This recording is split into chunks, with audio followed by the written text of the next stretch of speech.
All right, we welcome Mr. Hassan. You're highly welcome.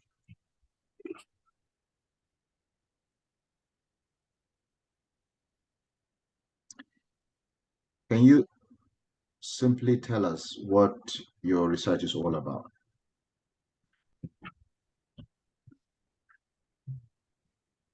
Good day. My name is Hassan Mohammed Salisu. Actually, my research is focused on machine learning, geostatic seismic inversion, and machine learning approach for reservoir property prediction. Actually, I intend to focus on my case study here is Yolde formation in the Gongola arm of Upper Benue Trough. Here, most of the work carried out are mostly focused on the source rock maturity, the properties of the source rock, I think. I intend to focus on the reservoir aspect of the petroleum system because most of the work are only focused on the source rock. Therefore, the aim of my research is to understand and characterize the reservoir in the Yolde Formation by obtaining accurate lithofascist distribution estimate using advanced methods, which are the seismic inversion and the machine learning approach. My research, I intend to use seismic, well log, and the core data, if available, in order to achieve my aim and objectives. The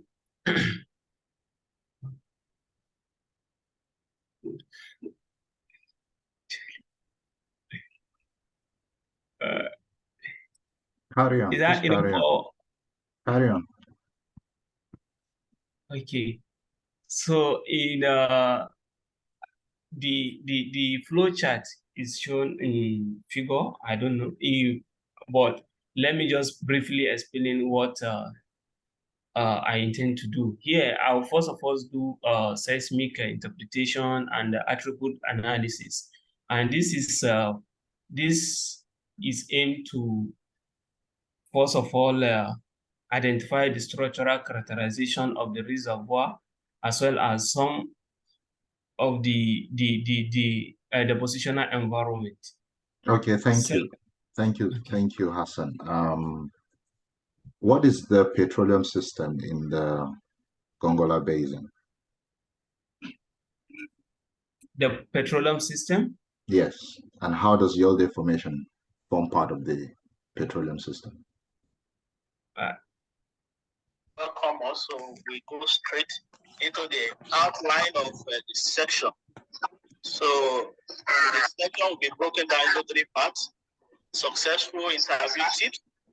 So where we How am share I hearing people from other places? And that's what we are equally hearing. Okay. Yes, Hassan.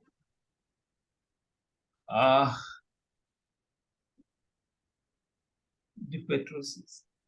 Okay.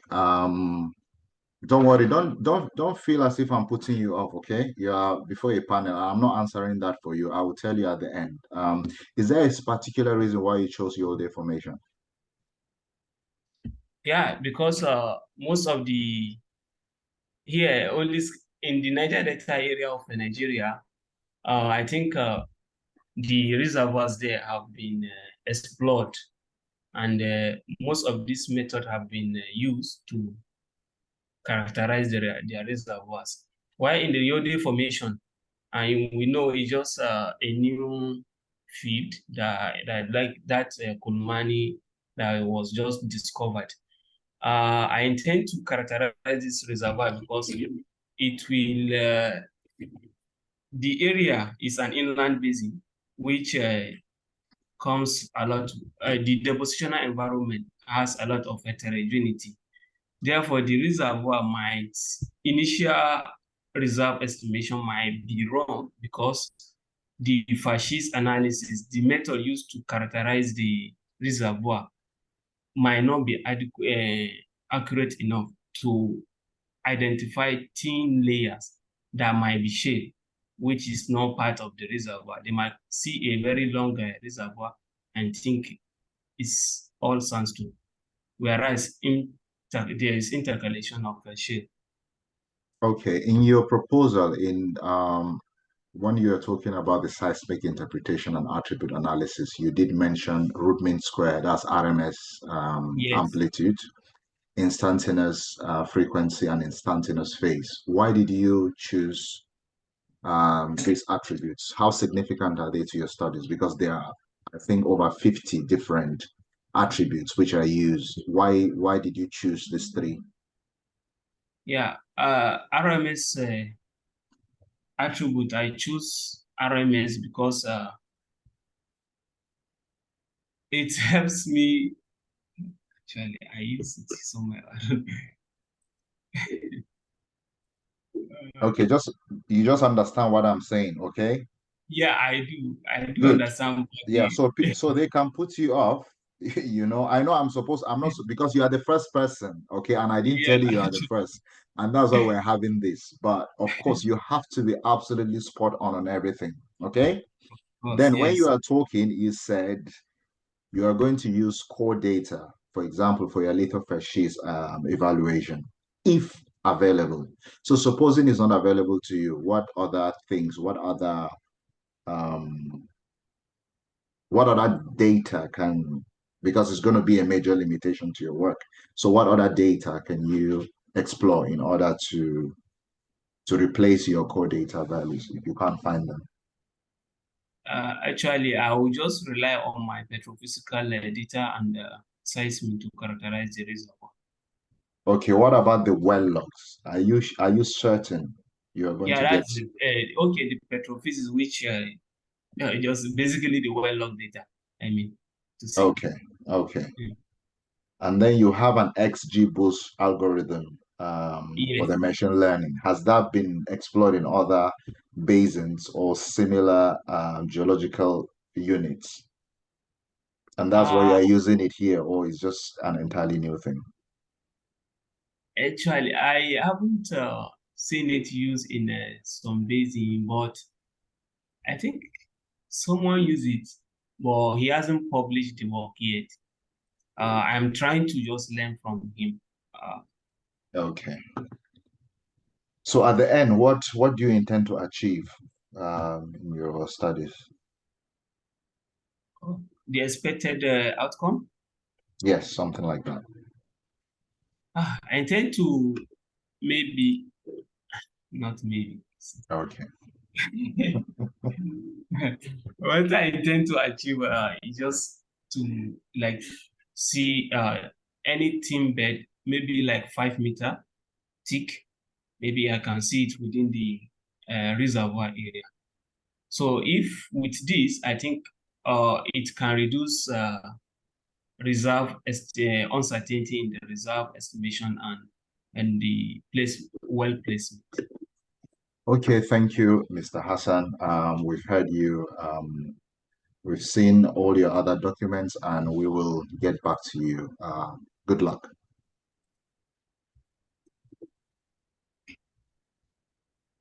So, there are two. Oh, okay. Some hands were up, and then now they are down. It was Kane there and Fadila, I think, and all of them. Oh, you still want to say something? All right.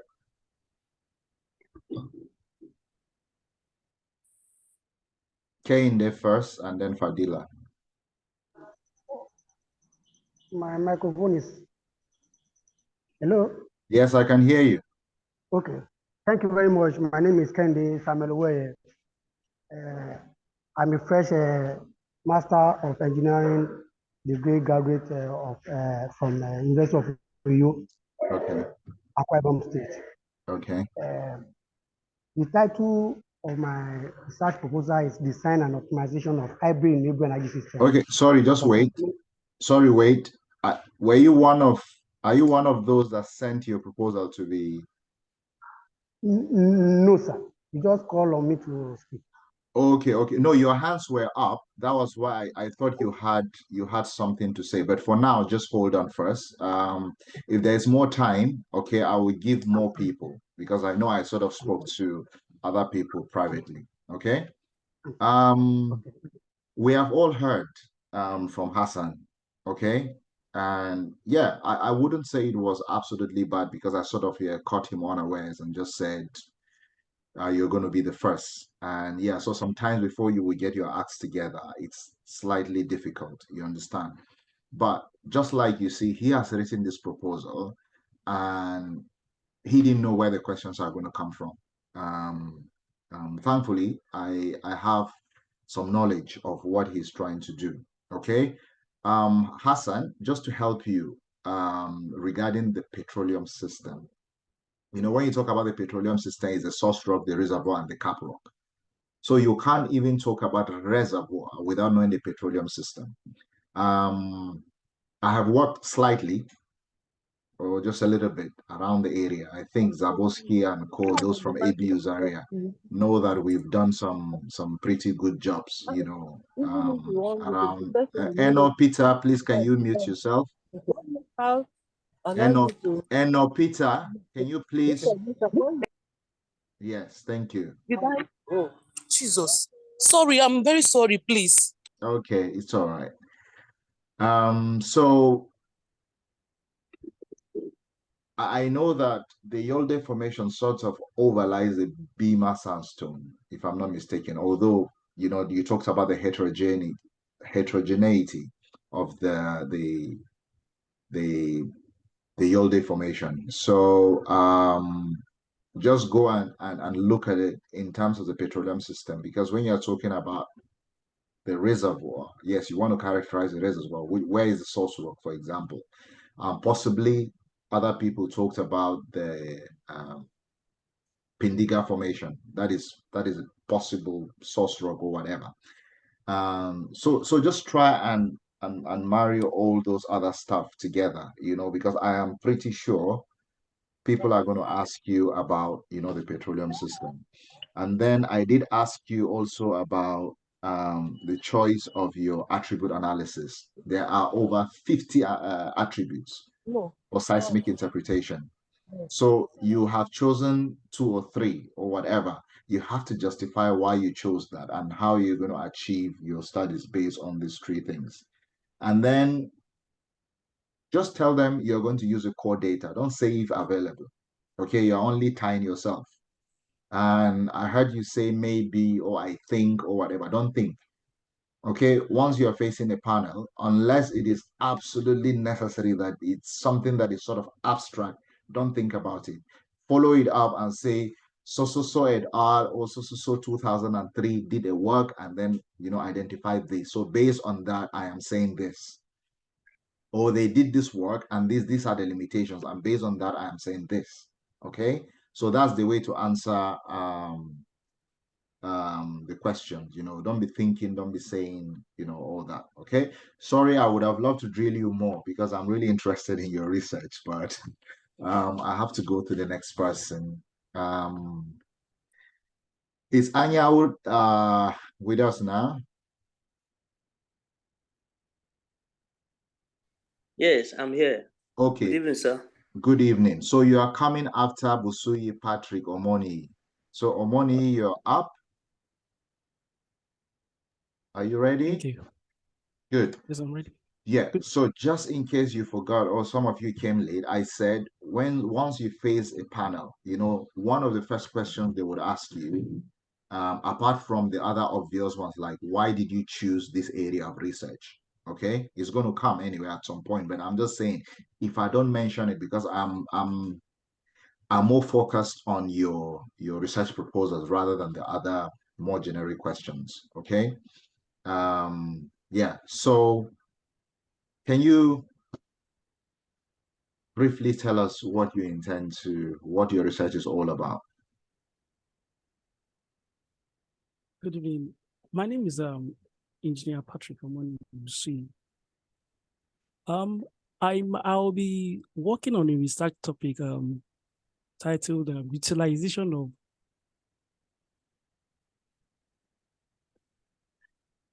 Can I be heard? Yeah, I can hear you. Yes. Okay, thank you. I'll be working on a topic named utilization of waste feed from the petrochemical industry and also agricultural sector for gas production through anaerobic digestion and thermochemical treatment. Now, we are all aware that the world is shifting towards renewable energy, and we are having limiting resources. We are living in almost every part of the world. About 49% of the world's population. We are going into a by 2030. Projection have been given that by 2030 we'll be having about 49% of the population will be living in water-stressed area. And a particular interesting part for us in Africa, especially Nigeria, is our energy generation. Billions of dollars have been spent on energy generation in our country, but we're having series of myriads of challenges in our energy sector. So what am I trying to do? I've looked at the petrochemical sector. We have waste, we have different unit processes, and we have waste generated in these different unit processes. But how do we treat this waste? We will still have to input energy using different methods, using crystallization method, different kinds of method in treating them, consuming more energy. Okay, why don't we treat them anaerobically? Yes, we can treat them anaerobically, but there's a challenge in that. In treating waste from the petrochemical industry, especially wastewater, we have different unit processes. In treating them anaerobically, there's a challenge with that. The challenge is that because of the highly acidic nature of it, microbes do not grow. Although they grow, they can acclimatize. Microbes are completely shut down once the pH is so low. So how do we do? What do we do? And these are things that we have to treat, and we are shifting towards renewable energy.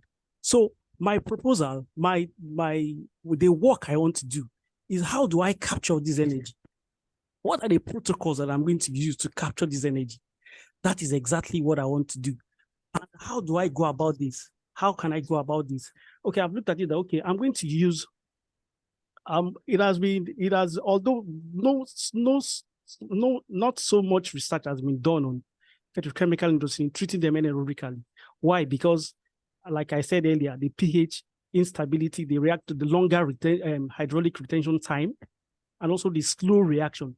But if you combine this, if you combine wastes, if you combine nutrients like manure, like agricultural waste, which are ubiquitous in our environment, if you combine them and treat this, we can be able to get something out. We can be able to get biogas from this. But how do we go about this? How do we develop a protocol? That's what I want to do. I want to develop an energy protocol. And how do I go about this? Most of my work will be based on lab and bench studies. How do I go about this? I'm going to set up different reactors, even the one in the school, I will use them as well. And what will I be looking at? I'll be looking at the degradation capacity of these reactors, how efficient they are, and also how do we capture energy, either in liquid phase and also in gaseous phase, and apply them. How do we get them out? How do we extract them? Not only extracting them, but being used in our community. So that is exactly what I want to do. And what are my outcome? My outcome is that I'll be able to generate a reactor. I'll be able to generate a reactor that will produce energy, mostly biogas, mostly methane and hydrogen. But there are different pathways. My proposal, my research, I'm going to be able to generate energy, mostly methane and hydrogen, through anaerobic digestion. How? By incorporating microorganisms. Okay, thank you. Yeah, that is good. These techniques that you intend to use, or the using anaerobic biodegradation, is that a cutting edge technology, or it has been an established technology that is used in other parts of the world? Yes, of course, it's an established technology. It's an established technology in the sense that for wastewater, it's an established technology. As in, what I mean for municipal waste, where you treat high waste of high municipal waste, like sewage. When I mean sewage, I mean our waste, our feces. That's what I mean by sewage. It has been established and running perfectly well. Even in the UK, it's running perfectly well. This method, it is already established, but for petrochemical industry, because of the challenge that I stated, it is not widely used. Why? Because of the process instability.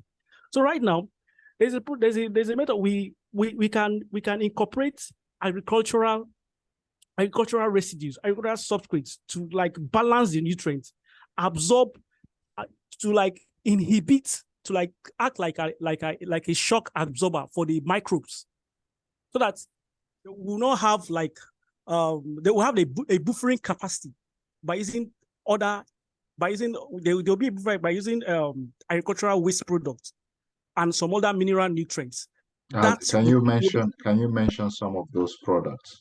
Yes, we can use rice husk, we can use cocoa, we can use cocoa shell. Are there physical parameters or some measurable physical or chemical characteristics of these materials that inhibit, you know, the sort of processes that seem to be the problem when treating petrochemical waste?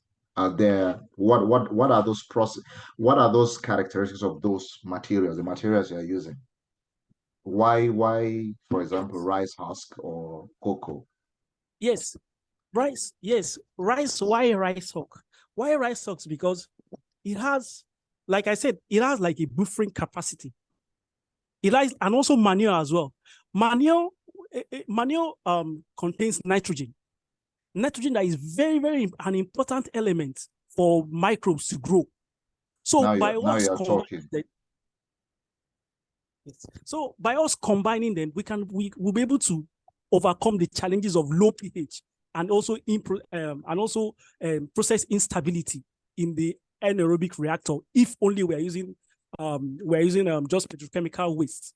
Okay. And now you also talked about you kept mentioning microbes or microorganisms or whatever. Have you identified the microorganisms? I know there are different strands or species or whatever of microorganisms. Strains, yes. Yeah, yeah.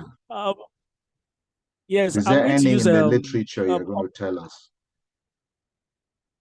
Yes. We have metanogens.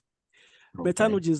That's one of the microbes. Although they are different, that is part of the work that I want to do. Because we have metanogens. That's metanogens specific. We have different types, but metanogens is one of the core microbes that I'm going to use. There are also other microorganisms that I'm going to use as well, but that will be dependent on, because this is an area that is new, because microbes they have the tendency that you can culture them and they can acclimatize depending on the condition you set them to. So I will identify more, but for now the key one is metanogens. That's what I'm going to use in this my research.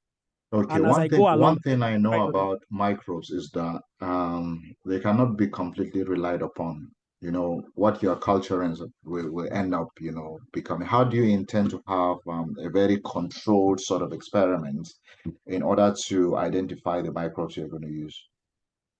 Of course, that's what of course we have like there will be, like I said, if you, from my proposal, you see that I wrote that we're going to from established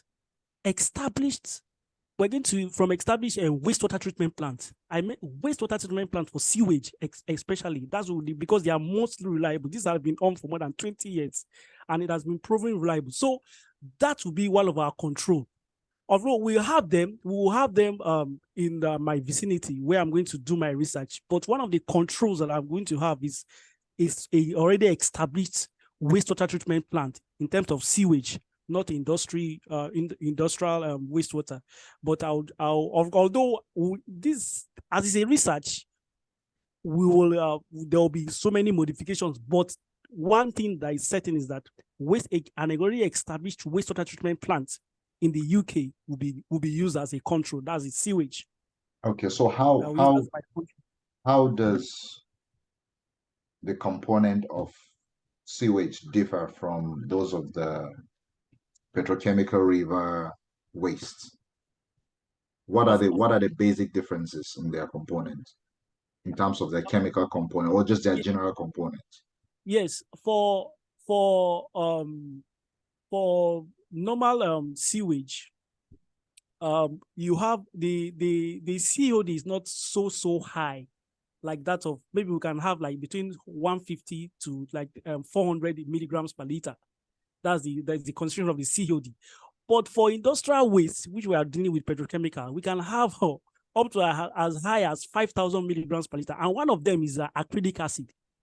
Acrylic acid is one of the wastes in which we are going to be. In fact, that's one of the unit processes in one of the ways that I will be tackling, acrylic acid.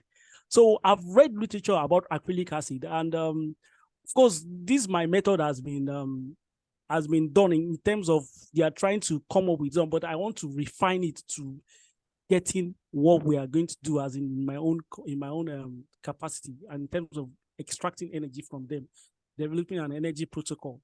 Okay, so entirely, how do you think this research is achievable? Can you finish it within the same time frame? You seem to have a number of procedures you need to do: culturing, pyrolysis. Yes, it will be done concurrently. Like I said, that is why I've already secured my admission to University of Glasgow. University of Glasgow, they already have their own established like the lab in which I'm going to use it. It's not as if I'm coming as a fresh. It's not as if something that is fresh. It has already been something that I'll be working with the renewable energy group. So they already have something in place. So I'm just coming to like an addition and bringing in new knowledge to it. So it's not yes, I can finish it within 3.5 years. And if there are other things need to be done, but the key thing, like I said, my main purpose is to develop energy capture. As in, how do we capture energy from these wastes through cold digestion? That is what I want to focus on, because it's very vast, but as it's a research. So when I add my own knowledge to it, my own research, and from there we can pick it up and even postgraduate and postdoctorate. So final question. It has when you talked about capturing of the energy, has there any been number? Can you give me a number? Like what capacity, for a normal? Yes. For methane, this is just like an estimate. For methane, I'm looking at 50 cubic meter per ton of waste. And that's what I'm looking at to be generated. Okay, that's what I'm looking at to be 50 cubic, but 50 cubic meter per petrol. 50 cubic meter of biogas, that's methane per Okay. per ton of the waste. Okay, all right, that is fine. Okay, thank you very much, Mr. Patrick. I will not say too much on that. Of course, there are improvements from beginning to the end, I know. But just to be on the safe side, when I ask you to just tell me about your research, don't tell too much stories, okay? We know about the energy problems in Africa. We know what we need. We know that we are lagging behind and stuff like that. You're going into the background studies. I would advise you just stick to the problem itself. Yes, we have issues with power, and especially studies that are related to wastewater management or wastewater treatment in the petrochemicals are generally lacking. And you want to do this in order to, and your studies is aimed at that, and you intend to do this and this and this and this. And then by the end of the research, you intend to filter out this using this to get that. You understand? And 1 minute is gone. I have explained everything So just be very, very specific about what you're doing. Thank you very much. I said the next person is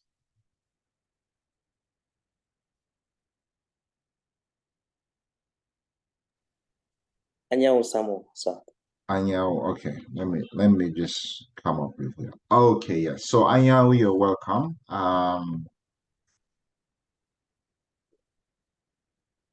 Can you explain to us what you intend to do? Okay, thank you, sir, for the question. I will just go straight to statement of the research problem. Okay, lead-based perovskite solar cell, when leaked to the environment, causes environmental pollution and causes harm to humans. Secondly, poor stability of one of the main facets that creates a huge barrier in the commercialization of perovskite solar cell, according to 2022. Then finally, there are few reports on nickel-based perovskite solar cell. So the title of my work is Synthesis and Characterization of Nickel, Synthesis and Characterization of environmental friendly and stable nickel photovoltaic perovskite solar cell. Okay. Now, the significance of this work to energy sector in Nigeria, firstly, it will reduce the overdependence of energy from fossil fuel. Two, it will solve power outage, and as such, it will increase the national power grid. Then lastly, it would, if used in vehicle, it will also reduce the emission of CO2. Now, the methodology I will be adopting HSU 2022 method. Now, the method I will be using is soil gel method. Thereby, the solution that I will use to replace firstly, I will first produce the solution containing the lead perovskite. Now, the solution will be 1.5 molar, containing 0.5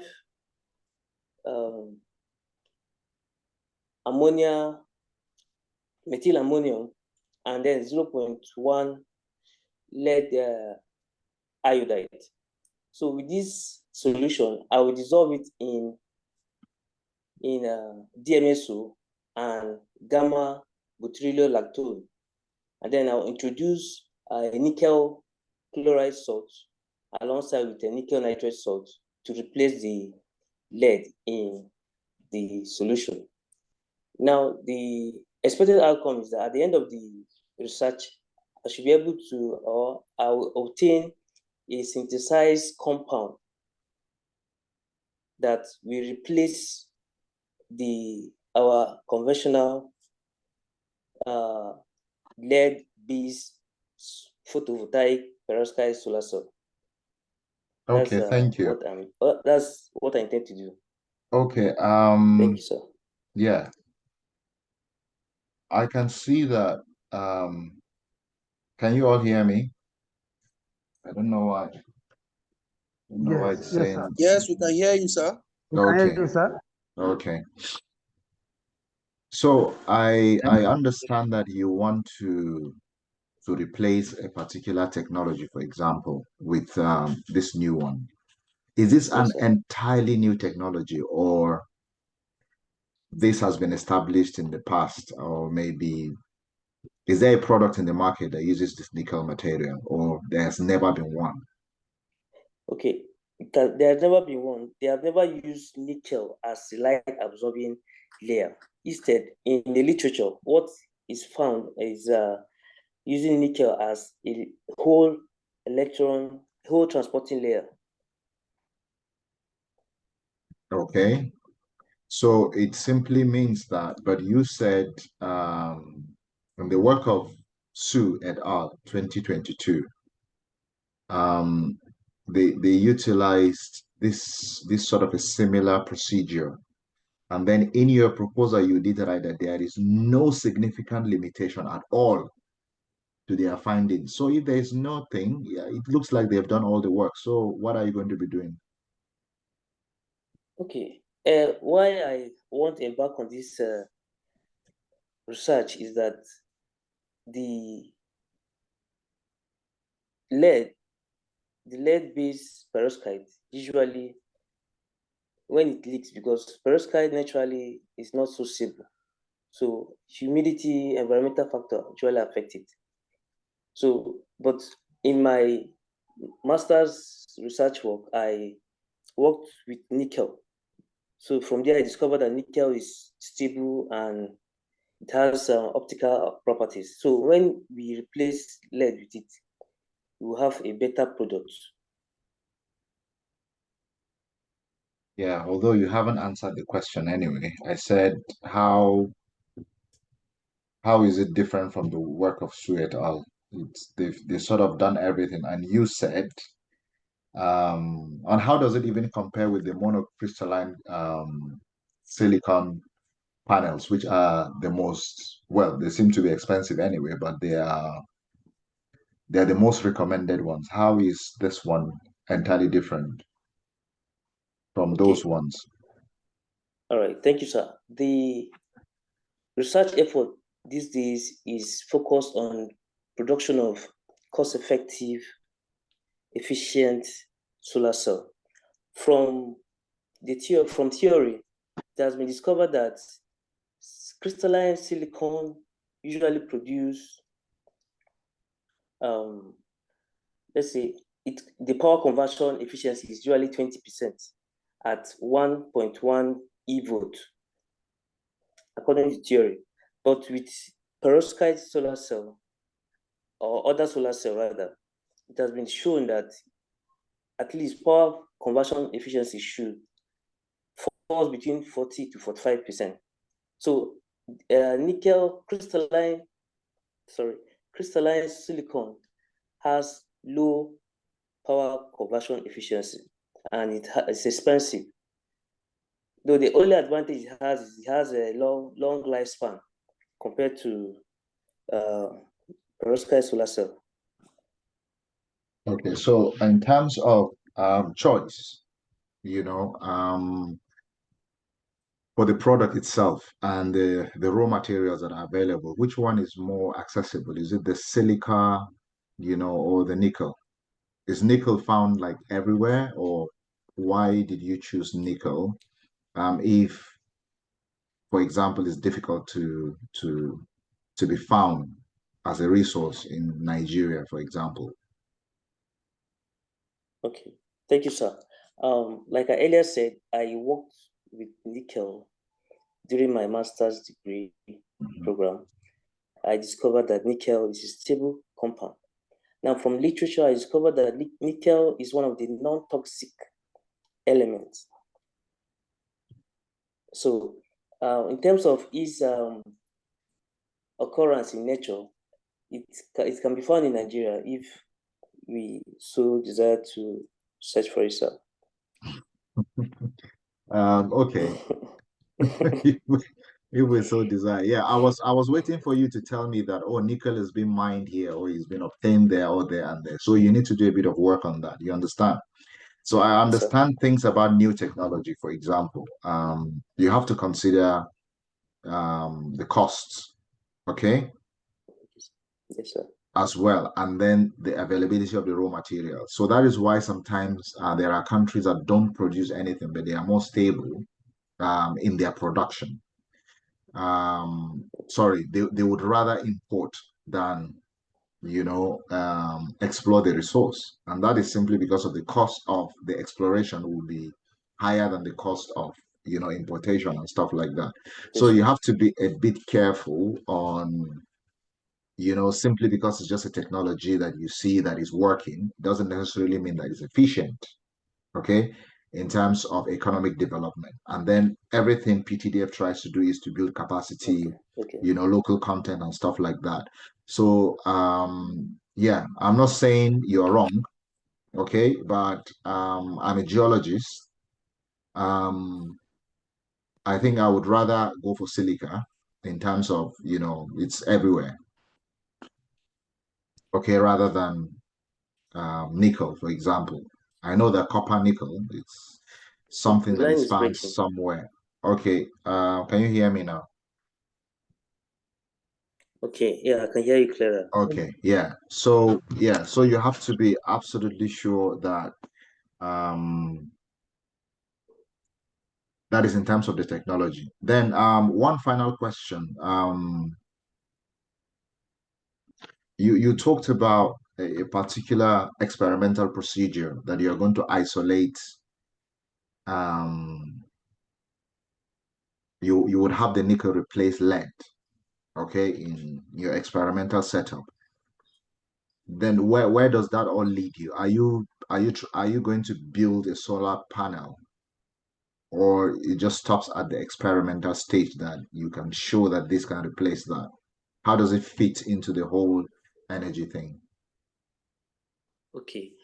I think more, after achieving the set objectives, then I can further go on to produce solar cell.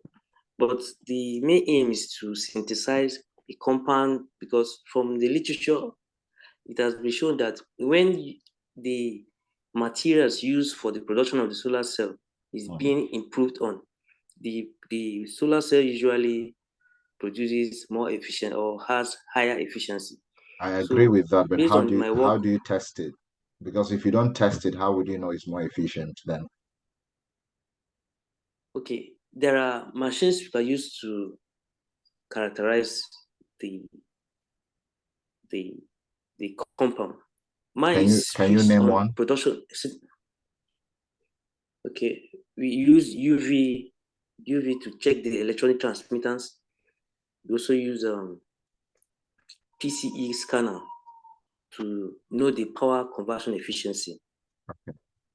Yeah, and then some other machines like, okay, for the structure, we use X-ray crystallography, we use SRD, we use SPS. Yes, sir. Okay. Just final statement. Make sure you are absolutely spot on your methods. Okay. Your statement of research is not well established. Okay. Just work on that.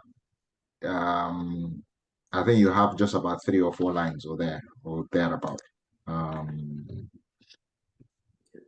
Yeah, your statement of problems, you have 2 sentences there. And although you have other subsections like the significance of the study or whatever. So you need to really establish what the problem is. I know it's a very generic problem when we talk about the power generation in Nigeria. And we can come from different angles, to say, okay, that is a statement of the problem. But in real sense, we can build more on maybe the techniques that have been used, for the evaluation of the materials, for example, or yeah, something like that. And then you can build better on the research question rather than just a generic, because NEPA has problem in Nigeria, and then we can use this material and replace it. I think it's a bit generic. All right. Yes, yes, sir. Good. Somebody. Okay. Unity. You were going to ask a question. Okay. He sent the question on the. Okay. I will just read it at the end. Okay. I will just read it at the end. Let's have Mary.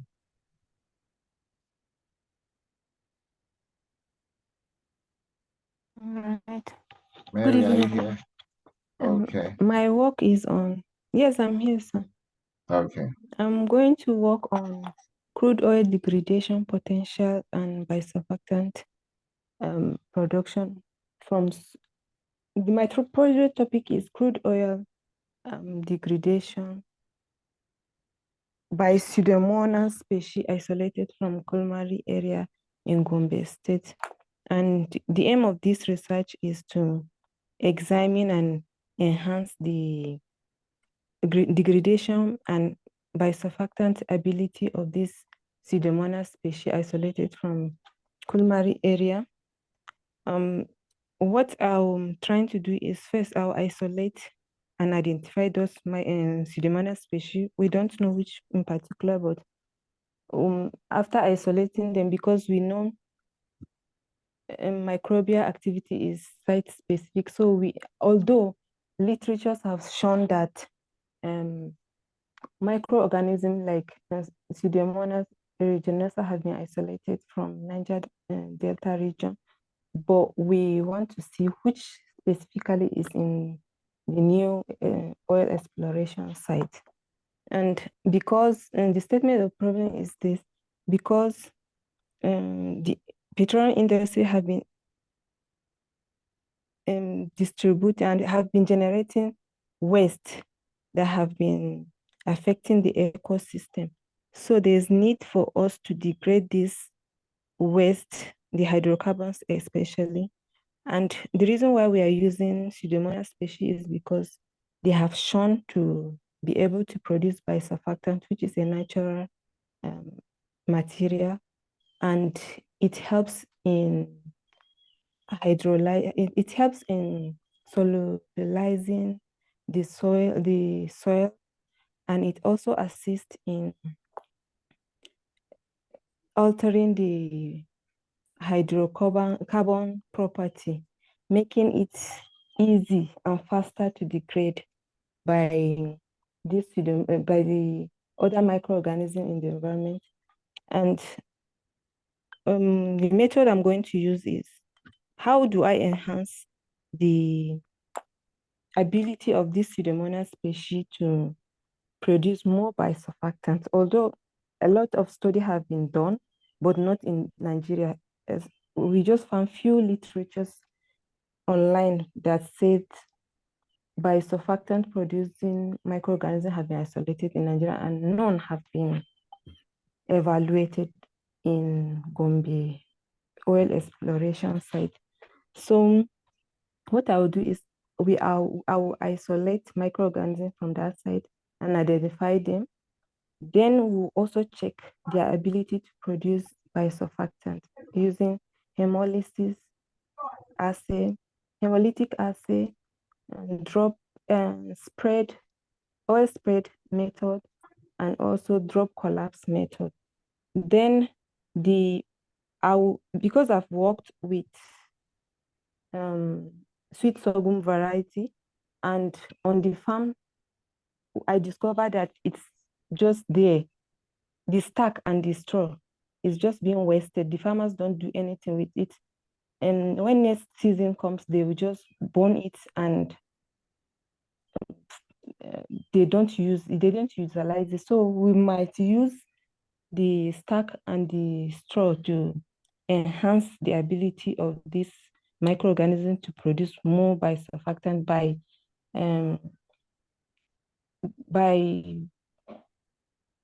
exposing it to high thermal heat and converting it to biochar, which will be used to enhance the biosurfactant ability of these microorganisms with little agitation. Because Pseudomonas species are aerobic bacillus, they will require little oxygen to be able to produce the biosurfactant and degrade the soil. Okay, thank you. You talked about biodegradation of the oil, so using the Pseudomonas. Yeah, can you hear me? Can you hear me now? Hello? Yeah, can you hear me? Is it just Mary Yes, that I is can not? hear you. Okay, you can hear me We now. can hear you now. Good. So you talked about biodegradation, Yes, sir. okay, of the oil, and then you want to use Pseudomonas. Are you aware of the fact that degradation of oil by microorganisms is Yes. sort of restricted. For example, do you know what percentage of oil the microorganisms are able to degrade, or what class of oil that is biodegradable? Because there are basically two types of degradation. We have the bio and then we have the photo. Okay, so for the biodegradation, I am aware of certain literature that have identified the fact that there are only a certain percentage of oil that can be degraded, and even certain oil fractions cannot be degraded by microorganisms. How do you intend to go about it?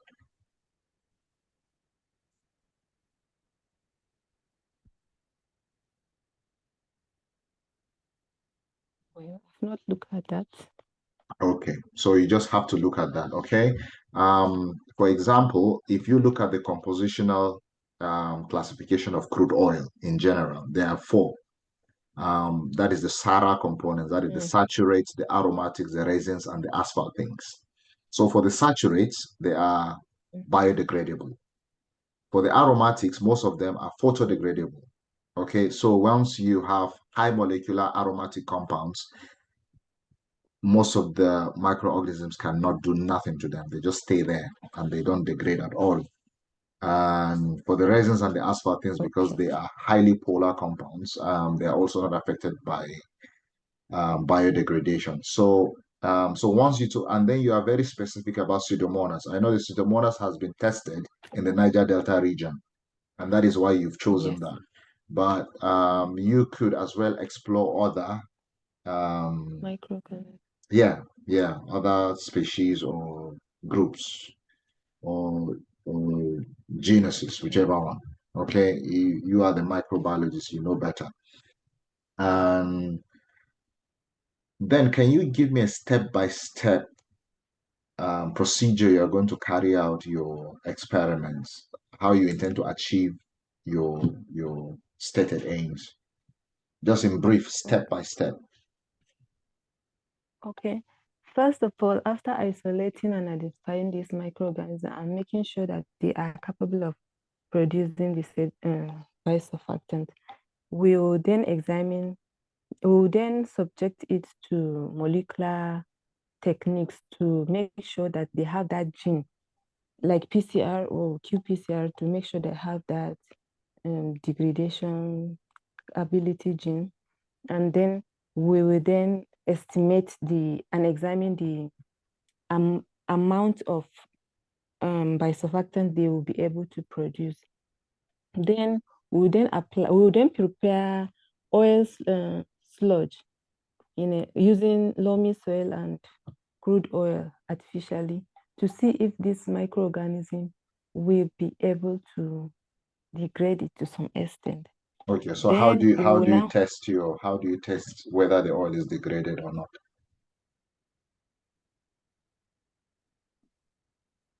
We calculate it, the amount of after subjecting it to high temperature of about 121 degrees centigrade. We will then allow it to stay for 48. We will have a control which we will not inoculate the microorganism on, and we have our test that will inoculate the microorganism and subject it to 48 hours of incubation. After that, we will then centrifuge it. After centrifuging it, we will then calculate the amount of residual crude oil all over the crude oil added in the media. And what technique are you using? What is the analytical technique you're going to be using? Is a method. I saw a method online by Ramsway et al. 2007. You have to tell me the method because it has a name, isn't it? I don't know the name. Okay. just some, okay, two things. One, I'm going to tell you, you have to consider the time. Time is a very important parameter here because biodegradation is absolutely slow. It's a very slow process, although it's environmentally friendly. That is absolutely fine. It's just an advice for you. And then two, for you to actually know whether degradation has occurred. Of course, you told me in the first place you are going to put some oil and mix it with soil. Yes. So you have to know the concentration, isn't it? Yes. Then at the end, after whatever time that you leave it, maybe 2 months or 5 months or 1 year or whatever, you have to come and measure again. Okay, that is the only way you are going to know whether the oil has degraded or not. Now, consider there are other things. You are talking about subjecting it to 100 and whatever degrees of heat. It's going to evaporate. So if it evaporates, it simply means that it's not biodegradation that has occurred. So you have to factor that into that. Okay.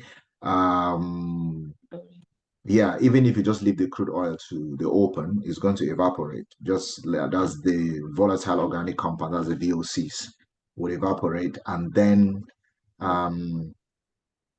yeah, if you heat it, it's definitely going to evaporate as well. So you have to be absolutely sure of the technique you're going to use. And one thing I'm 100% sure, the technique that is used is gas chromatography using either flame ionization detection or mass spec. Okay, so maybe you should be able to read a little bit about that and incorporate it into your work, even if you don't have it right now in your whatever, because that's the only way you're going to test the concentration at the beginning and at the end of your experiment. Okay. Okay? Yes, sir. Yeah. Please, I know that a few people have questions. Okay, I just want to make sure that everyone is attended to. I think we have one more person, and then you can bring all the questions. And I'm sure the other people, the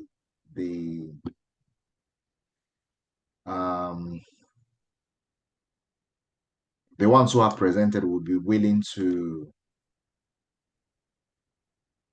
answer the questions. And then for those who also want to present, I just want to look at time, okay? If we have more time, I will give you an opportunity. So thank you, Mary. Let's go to the last presenter, and that is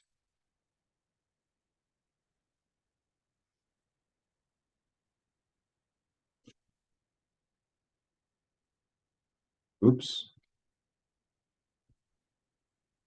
Okay, I've done that. Or have you done everyone?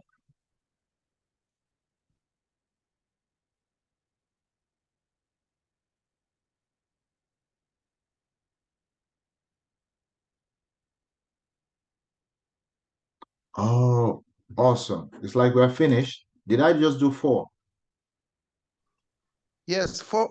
The ones you mentioned were 4. Ah, okay.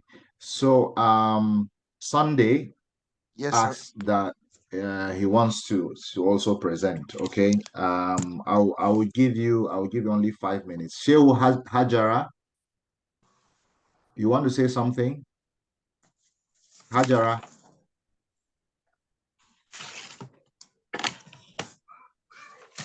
Hajara, your hands are up. I want to also present.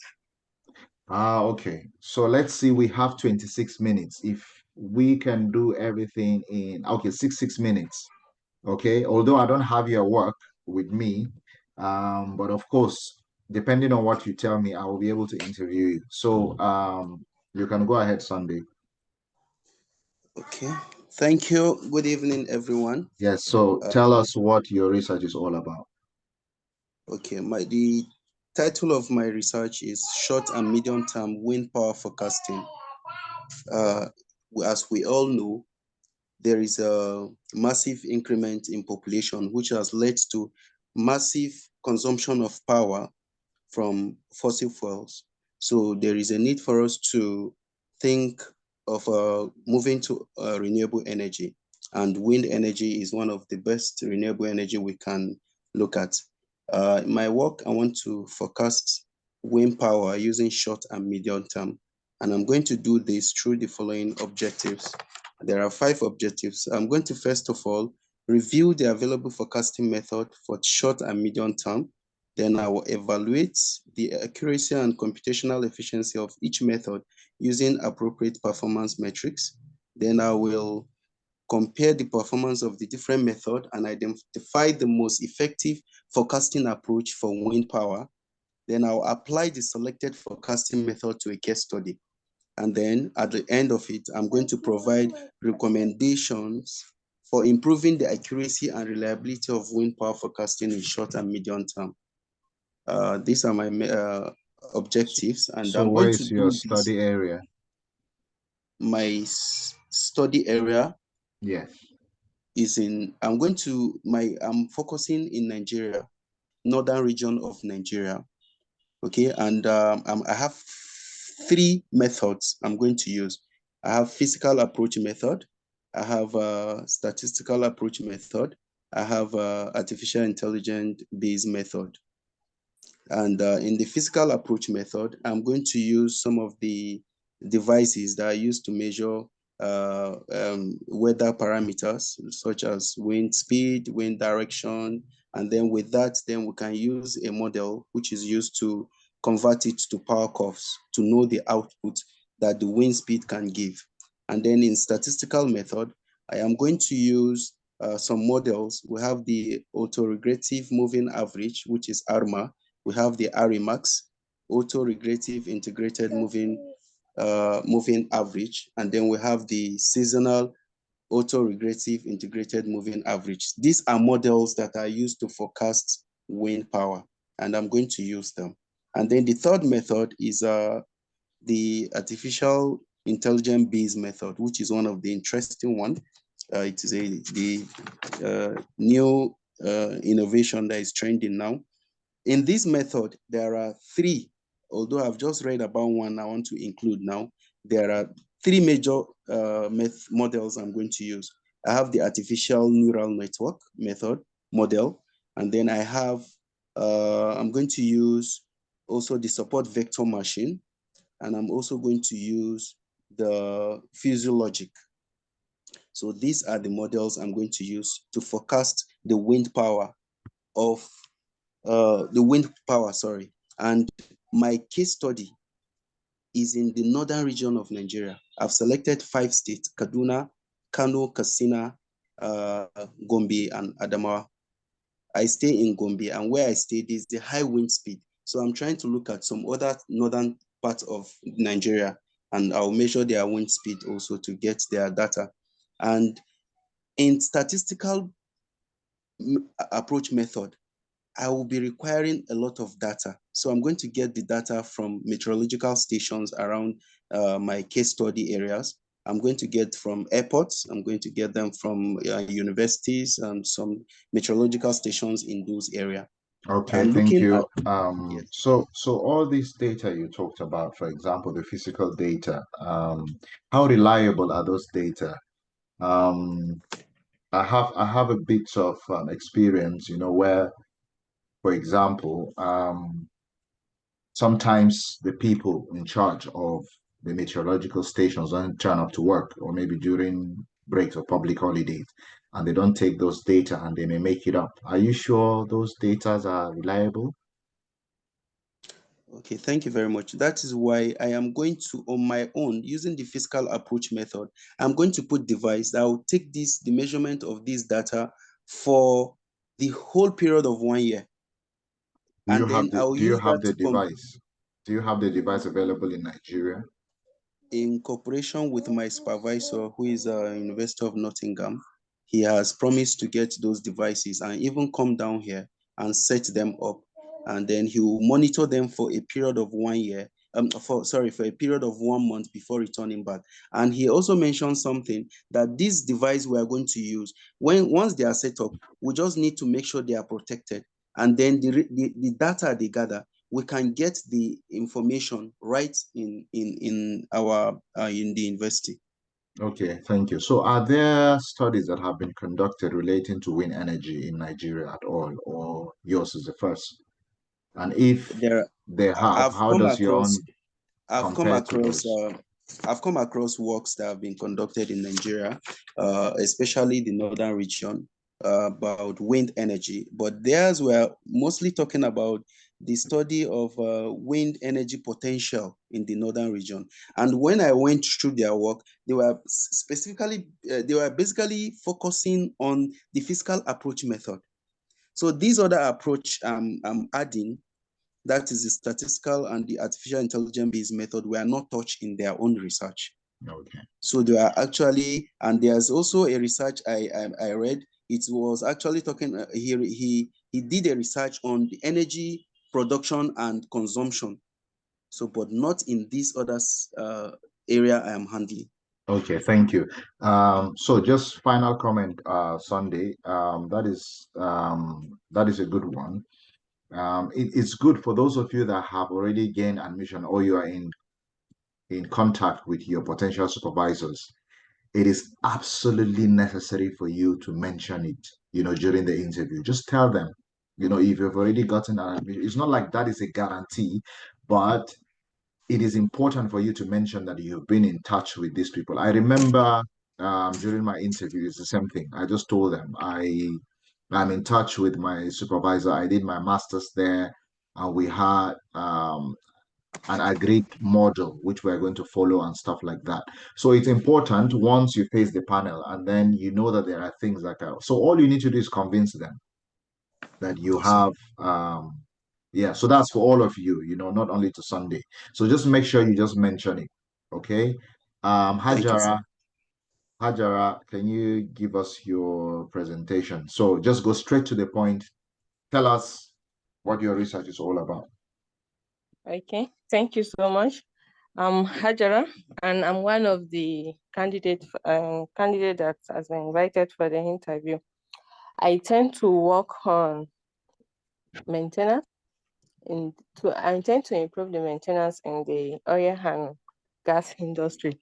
I discovered that there are different kind of maintenance. We have the corrective maintenance. That's you have to wait for the device to break down. Then when it breaks down, you fix it. That's the corrective maintenance. They will talk about the preventive maintenance. Preventive maintenance is in the case that before the device breaks down, you can decide to avoid it from falling down. There are different methods. You can use the what they call periodic maintenance. That means maybe after every 2-3 months, depending on the kind of device and equipment. It's okay after every 2-3 months or after every 5 years, you check the device for inspection to see if it is about to break, and then you fix it. We still have what is called the predictive maintenance, which is the area I want to work in. The predictive maintenance has to do with machine learning.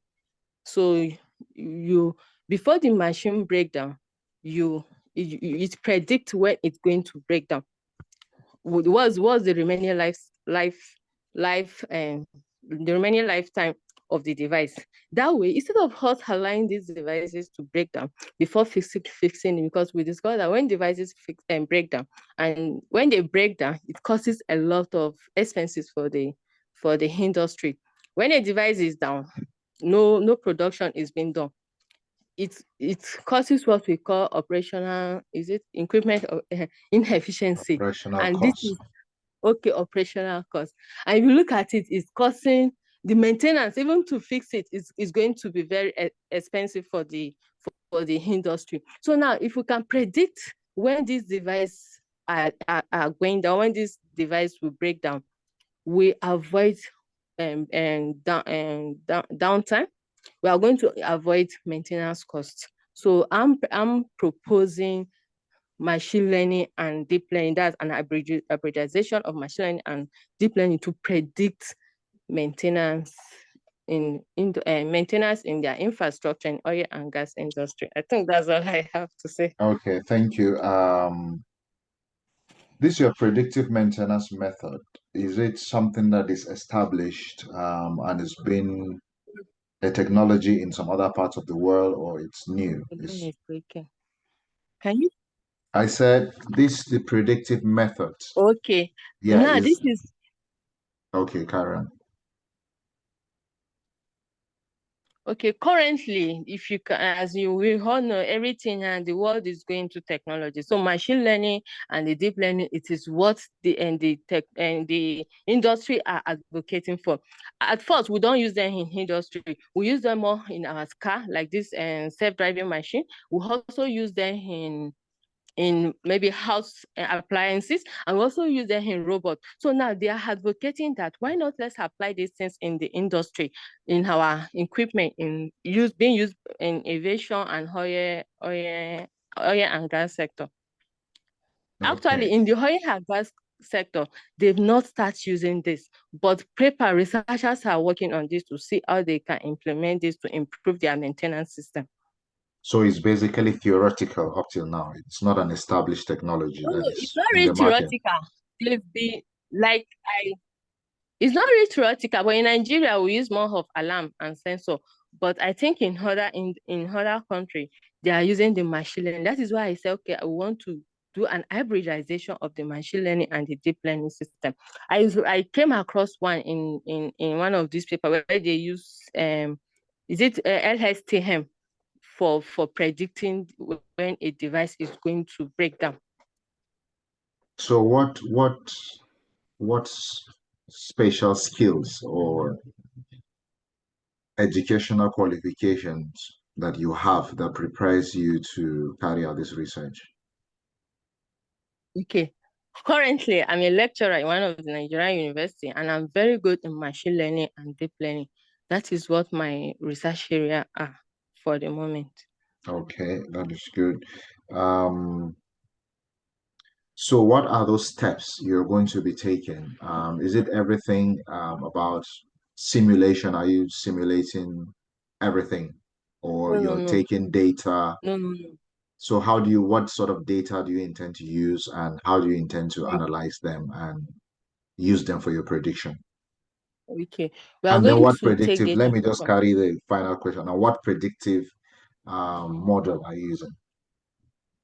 okay. One thing in machine learning, we have many algorithms, we have many. So you have to, when the problem is on ground, you check which of the model we fit in. For now, we can't tell because if I'm to start listening, we have the supervised learning, we have the unsupervised.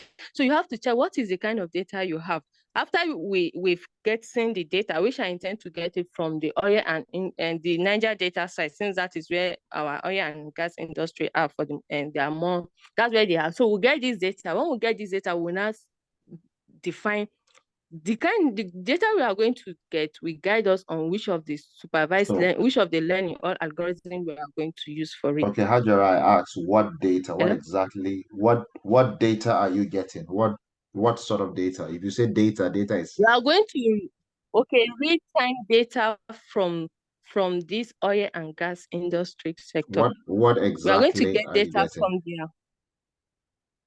Okay, What data. what is your data set? As in, are you getting drilling whatever, or is there maintenance data you're getting? That's what I want to know. Okay, Yes, or the, exactly. good. So that's It's what it's you from have to be their very maintenance, specific. like checking the temperature, the pressure, the vibration, and what have you. There are Aha. many parameters we are going to look at.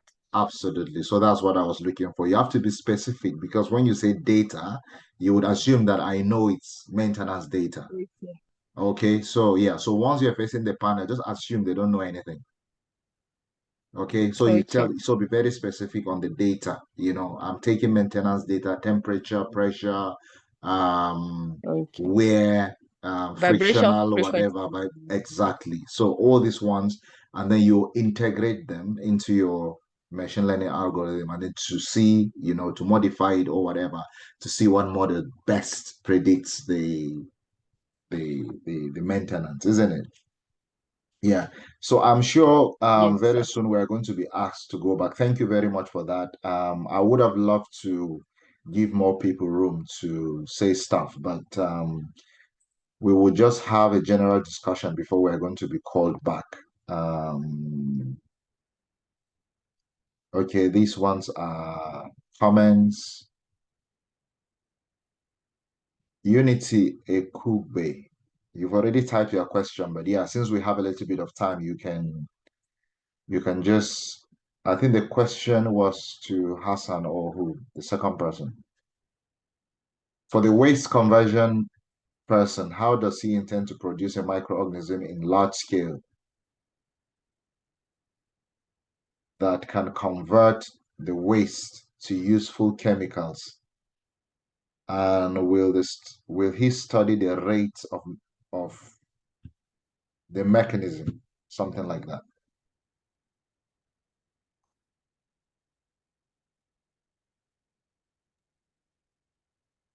Okay. Should I answer the question? Yes. Okay. Is well, in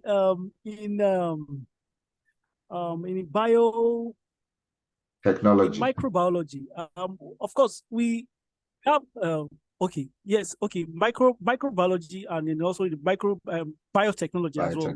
Yeah. We're, like I said, in biotechnology, but like I said, when we already have already established anaerobic reactors. And how did it start? Sometimes we will have like a pilot. Like what I'm going to do as time goes on, we have like a pilot. We have like a pilot study, like a micro study. And this microorganism, they grow, although not relatively, like 3 days. They can replicate themselves within 3 days, and we are talking about large numbers. So what we just need is just some time for them to acclimatize, and no matter the kind of weight, just once they've acclimatized to it, the numbers is nothing, and within 6 months we should have a process stability. Okay, thank you. So yeah, it's so large open now numbers is not really to questions. If you have direct questions to me, okay, yeah. So while you're preparing your questions, if you just have a question, just put your hand up, either using the emojis here, or you can just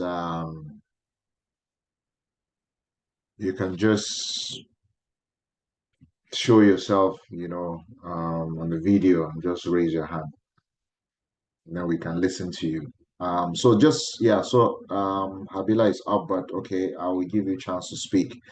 So generally, you see, there are other aspects of this interview. For example, one of the things they would might ask you, you said you graduated from whatever university. It may sound like a very stupid question. What grade did you obtain? Then you must have graduated a long time ago, and you think you have everything in your head. That day you maybe just be, okay, I'm not even sure what I did. Okay. Possibly it's because of the confusion and everything. They could simply ask you, how achievable, is this work? Because it looks like it will take forever. Okay. So PhD has to be achievable. Whatever you are setting up, there's a 3 years to 4 years time frame, depending on the admission or the university that you gain the admission. So you have to know that it's not just you having a beautiful proposal, but it has to be completed within the same time frame or the stated time frame. So that is absolutely important. They could argue with you about a particular concept. So just make sure you have a backing in terms of the literature.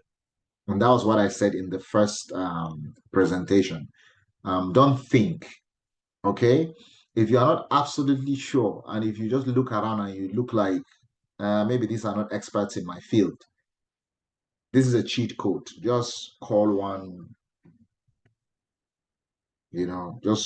well, but if you are caught, don't say I told you anyway. Just give them one citation. You understand? And just say based on that and that and that. That is it. Yeah, but if you know it is absolutely good for you to back it up with citations, with evidence from the literature, this has been done. And I think based on the proposals I have read, a number of people are finding it difficult to identify your research questions. Now, that is not uncommon, okay? I'm not condemning it. That is absolutely true. For you to find your research question or statement of problem or whatever, it's difficult. Sometimes you come throughout your first year. I remember we came here during COVID, and You know, we joke a lot on our group page, in our WhatsApp group.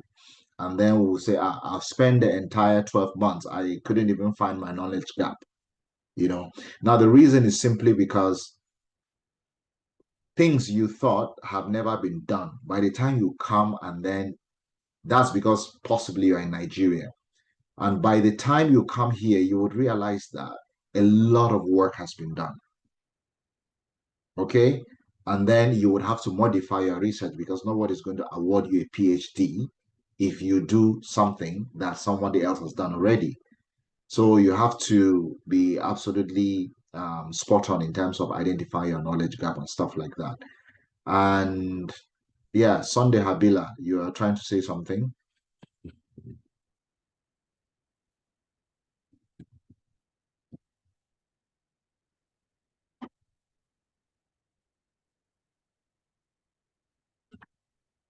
Are you there, Sunday? Or anyone has Sorry, any other I question? was speaking. I was speaking. I didn't unmute my speaker. Sorry about that. Okay, okay. Yes. My question is this. Yeah. My work is in renewable energy, but my admission in University of Nottingham is in electrical and electronic engineering. Now, when I was filling the PTDF form, I had a contact with the university first before they agreed. I got a supervisor. So I was feeling it. Now I put in the department, or should I say unit now? I put engineering. Is it going to affect me because the work is in renewable energy? In all honesty, it's not supposed to affect you in any way. Most of the members of the panel you are going to face should be, I believe, experienced scholars or experienced academicians. So you would, no matter their field. I am a geologist my background is geology. Of course, I have masters in petroleum geology, masters in environmental geology, and then PhD now in environmental geoscience. As you can see, I have relatively very little experience in renewable energy, but I'm able to read your work and understand and ask you questions. So you're going to be basically asked based on your ability to prove to the panel that this work is original, okay, that you're not copying somebody else's work, that you are adding knowledge, okay, and then there is value that is going to be based on our context of the scholarship. There's going to be value added to the Nigerian system, and then whether the work is achievable within the given time frame, because they are giving you a 3 years sponsorship, for example. If you go and do something that, okay, for I think we had this discussion with you privately, you know, on the nature of your data, for example. Is it going to be seasonal? Is it going to be 2 years, you know, sampling data? Will the third year be enough for you to analyze the data and stuff like that? So these are things, you know, you don't do PhD like forever. So it's basically 3 to 4 years. So yeah, so whether you face the panel in the engineering department or you face the panel in the renewable energy, to be honest, it's not going to make any difference. So, but yeah, so whatever you've given, if you applied under renewable energy, there is every tendency you're going to be sent to that panel. Okay. Yeah. So Victor, thank you very much. And then we have Brenda.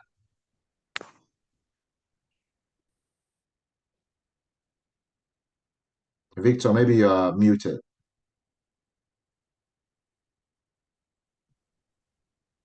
Can you hear me now, Doctor? Yes, I can hear you now. Yeah, Doctor. Good evening, Doctor. Good evening. Question is with regards to the last episode. You know, Sorry, I'm working in drilling mode, and from the discussion last time, you could observe that my knowledge with regards to drilling is very wide. I tried reaching out to a mod engineer, attributed elements. But he was, I would say, quite well about having certain information. I don't know why. I wanted to find out how they treat their mood. But you know, oil-based reading actually has so many things.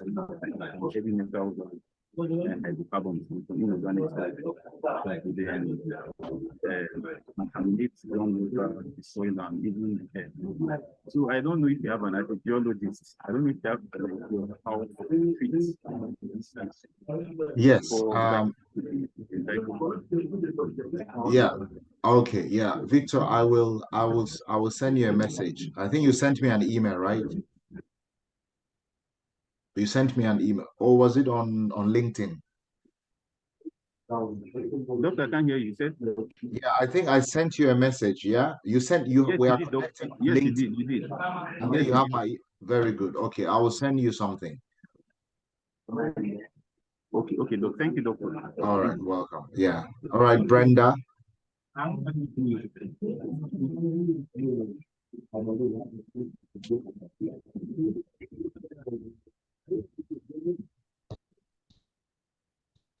Yeah, Brenda, you're up.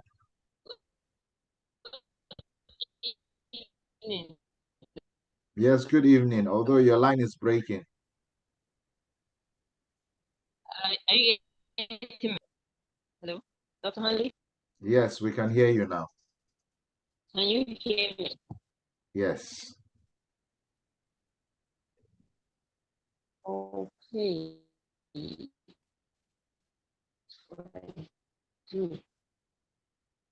Okay, probably the network Can you is. hear me now? You were saying something. What of the Okay. Wow, you can't get me Okay, off now. it's better now. It's better now. We can hear you. Okay.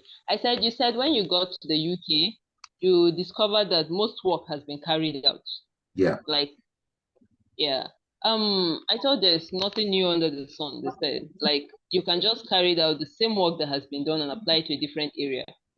So what was it that was done that cannot be applied to, let's say, Nigeria? Let's Okay. say an area here. Yeah. Okay. Thank you for that. Brenda, what the newness under the sun means is that you can carry the same methodology, for example. So depending on the nature of your research, there are methods based. Okay, so it simply means that you can use somebody else's method, adapt the method, and then apply it in a different setting, or you can develop your own method, okay, or you can answer a particular question, you know. So all these are different. There are different approaches to doing a research. And what I'm saying is that, in all honesty, you would come here and you would discover that the area you want to work, someone has done some intensive work there. The method you want to use, somebody ensure that that person has used the same method, you know, in that same area that you are trying to look at. And it simply means that you're just going to duplicate his results. And that is not allowed. Once you even start writing everything and then you put it in the plagiarism checker, everything is going to show that you've plagiarized. And then it's a big case here. In Nigeria, you can just go to the library, you know, take one project, type it, send it to a different school, you know. But everything has to go through plagiarism checker here. So you check it, and then you discover that the same work has been done. You know, I remember there's a guy in my university at the moment. I think he came here 2 years before me. He's still jostling between one supervisor and the other. And that is because he carried out a work in Lagos relating to some waste water management, something.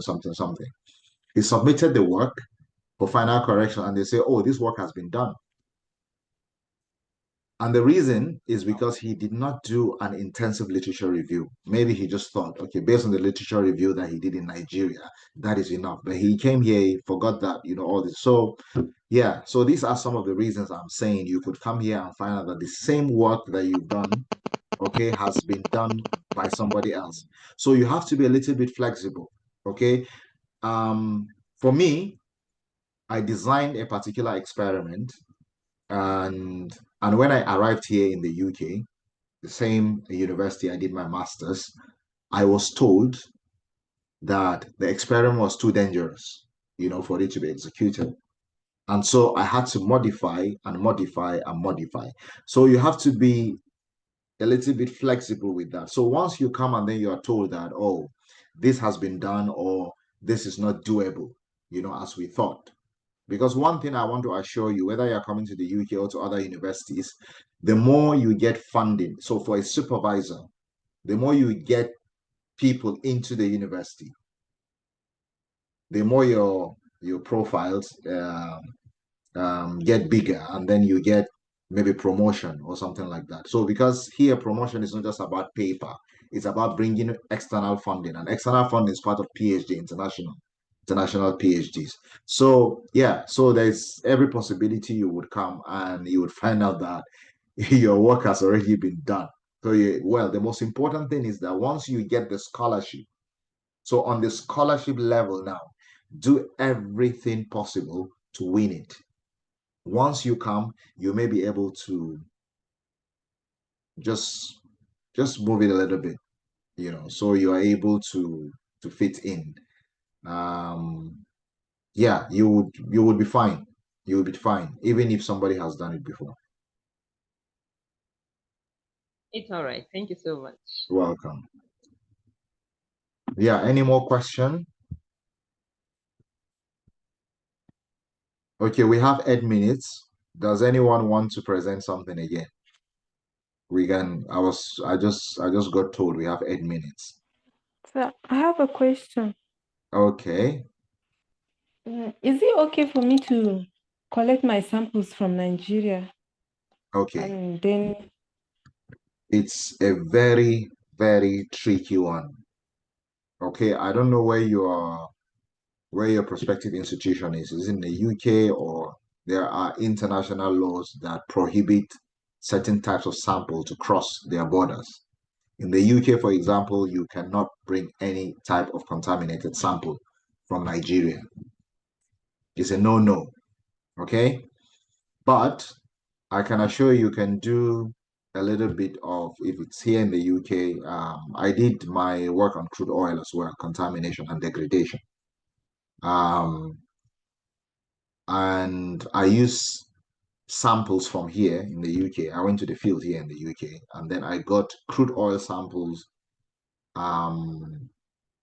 that are called synthetic crude oils. It's not even the real one.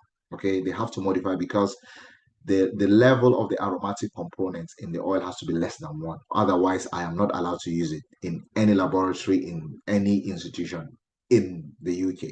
Okay, so these are some of the things you need to understand. And so that's why sometimes I just try to ask during the interview, is this thing doable? Is that so? If it's not, if it's something that you can't do the analysis in Nigeria, that means you have to get your samples from here and you have to do all the lab experiments here and analyze your data and everything.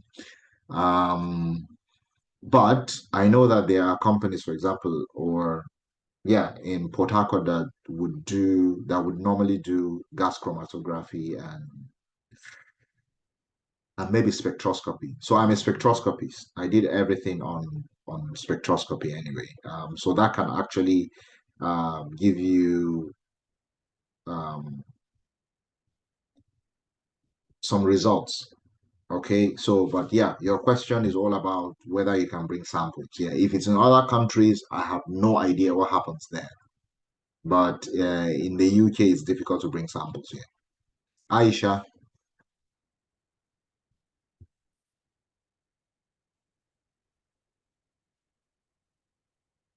Aisha, are you there?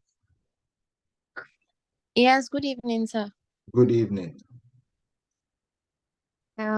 I heard that you wanted one other person to present, so I don't know if it's okay. Absolutely, carry on. So what's your research about? Okay, so my research is about an intervention study on the use of digital technology in health and safety management systems of the oil and gas industry in Nigeria. Carry Okay, on. so for many years now, there's a continuous change in the world of work. There's advancement in technology in other countries in the world, and we have seen increased economic crisis as a result of lack of um lack lack of minimalization of risk to employees. So my research wants to review literature from previous studies on emerging technologies and interventions for safety, such as the virtual reality, the online databases, the geographic information systems, the computer-aided designs, the wearables, the robotics, and the laser scanning. I want to analyze the efficacy of technology-based approaches, the standard-based approaches, and management intervention strategies that have been developed to tackle occupational health and safety issues. So as I said earlier, there have been a lot of changes in the world of technology in the world now, and so many countries, according to literature, have been trying to use technology to aid them in trying to minimize the risk of infections and diseases to their workers. So the objective of my study is I want to achieve my aim by appraising the existing system in the upstream and downstream segments of the industry, the oil and gas industry, with a comprehensive understanding of how occupational risks are currently managed. So once I do that, I want to examine the current standard policies and procedures for safe systems of work in terms of the legal requirements, the current legislation, and the approved codes of practice that's in Nigeria.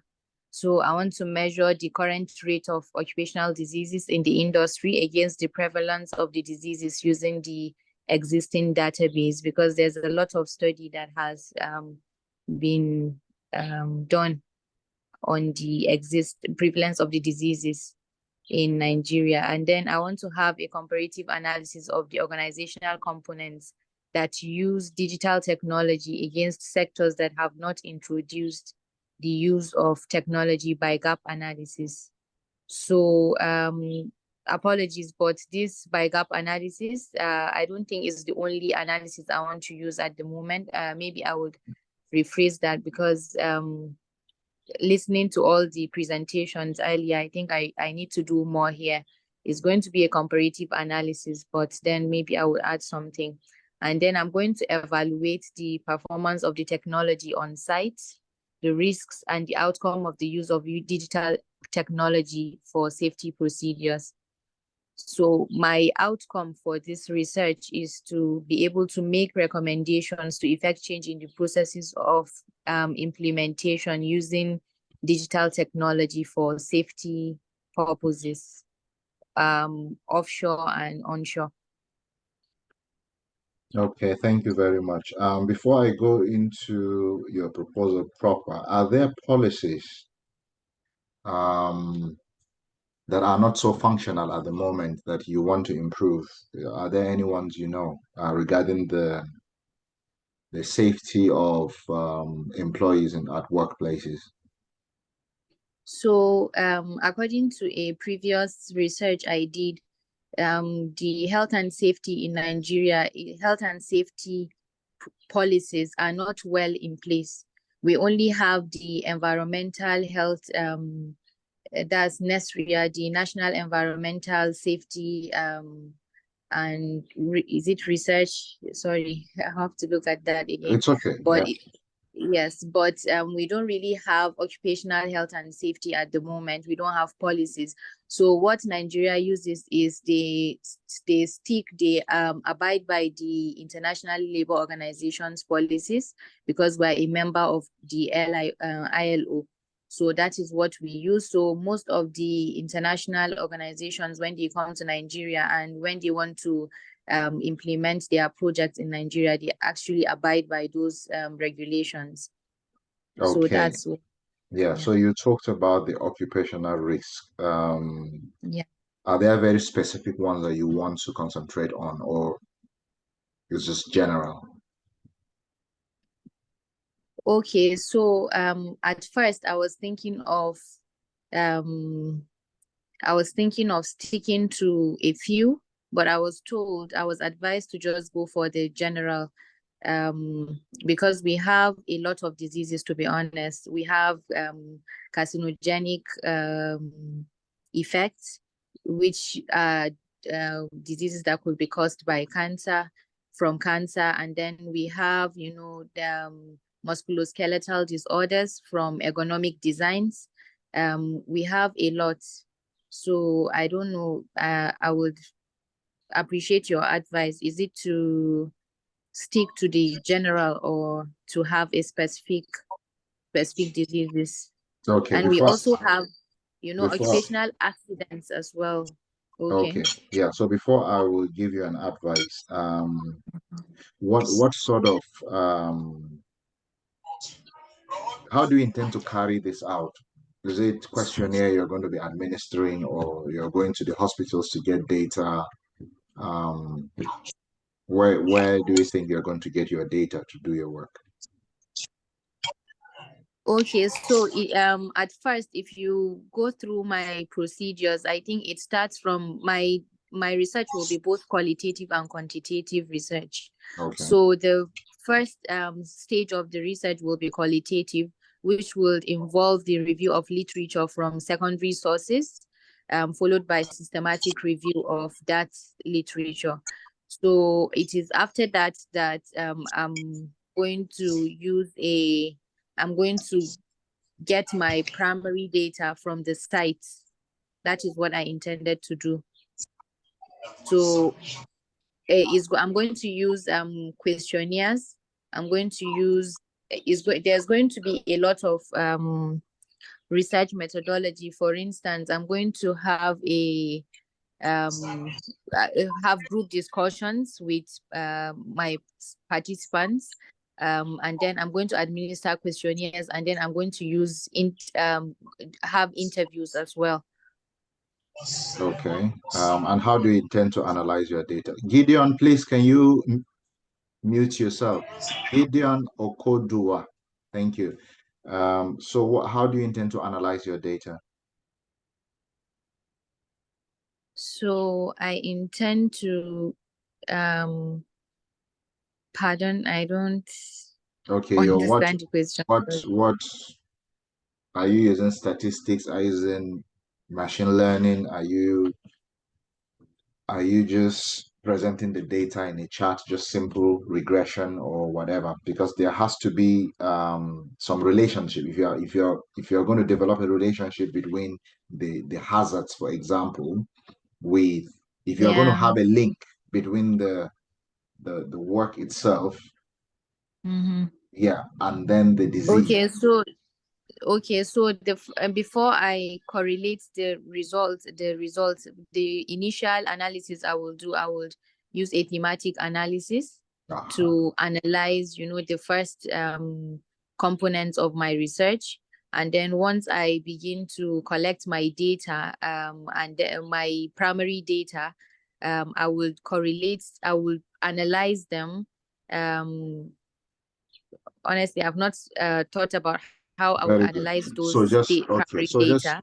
So just think about it. Unfortunately, we have 30 seconds and we're going to go back. Are you on the general group? Yes. The WhatsApp group. Okay. Yes. I will send my email there.